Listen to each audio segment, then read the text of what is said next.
প্রিয় দর্শক, আসসালামু আলাইকুম। আমি রাকিব। RS সর্দার এই চ্যানেলের মাধ্যমে যারা ভূতের গল্প শুনছেন দেশ ও দেশের বাইরে থেকে, তাদেরকে সবাইকে সুস্বাগতম। একটি সময় ছিল যখন আমরা দাদা দাদি নানা নানির কাছ থেকে ভূতের গল্প শুনতাম, কিন্তু সেই সৌভাগ্য এখন অনেকেরই হয়ে ওঠে না। সেই জন্য আপনারা যারা প্যারানরমাল ঘটনা শুনতে ভালোবাসেন, তাদের জন্যই আমাদের এই ক্ষুদ্র প্রচেষ্টা। এই চ্যানেলে ভূতের প্রথম এটাই আমার ঘটনা। যদি আপনাদের ভালো লেগে থাকে তাহলে কন্টিনিউ করে যাব ইনশাল্লাহ। সাবস্ক্রাইব, লাইক, কমেন্ট ও শেয়ার করে আমাদের চলার পথকে সামনে আরো এগিয়ে নিতে মহান আল্লাহর অশেষ রহমত ও আপনাদের সহযোগিতা একান্ত কাম্য। আজকের ঘটনাটি একটি গ্রামের বাড়িকেন্দ্রিক ঘটনা, যেটা আপনাদের ভয়ের অবশ্যই শিহরণ জাগাবে।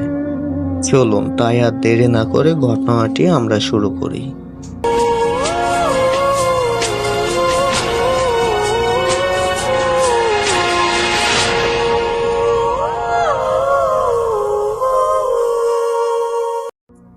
আমাদের গ্রামের নাম ছিল কালীপুর। এই গ্রামে সব সময় এক অদ্ভুত আতঙ্ক বিরাজ করত। গ্রামের পেছনের একটি পুরাতন বাড়ি ছিল, যাকে সবাই ভূতের বাড়ি বলে ডাকত। বাড়িটি দীর্ঘদিন ফাঁকা ছিল এবং লোকেরা সেখানে রাত কাটাতে সাহস করত না। লোকমুখে শোনা যেত বাড়ির মালিক এক সময় খুবই ভালো মানুষ ছিল, কিন্তু হঠাৎ করে তিনি নিখোঁজ হয়ে যান। এরপর থেকে রাতের আধারে তার আত্মা সেখানে ঘোরাঘুরি করে বলে মনে করা হতো। এক রাতে কয়েকজন যুবক মিলে ঠিক করলেন তারা ভূতের বাড়িতে রাত কাটাবেন। তারা নিজেদের মধ্যে গল্প করতে করতে সেখানে পৌঁছালো। বাড়িটির সামনে এসে তারা দেখলো দরজাটি একটু খোলা, যেন তাদের আমন্ত্রণ জানাচ্ছে।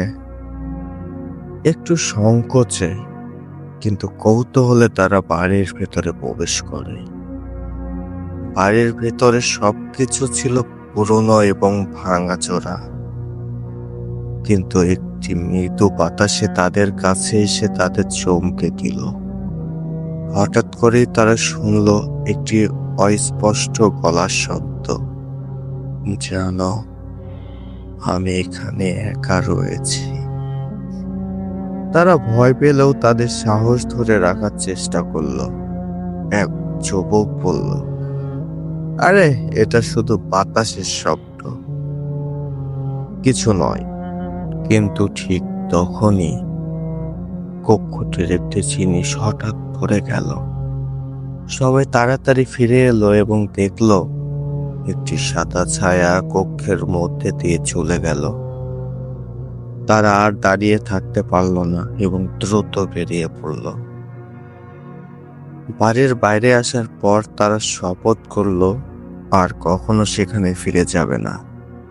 কিন্তু তাদের মধ্যে একজন, নাম রিপন, বলল সে আবার ফিরে যাবে এবং ভূতটির রহস্য জানার চেষ্টা করবে।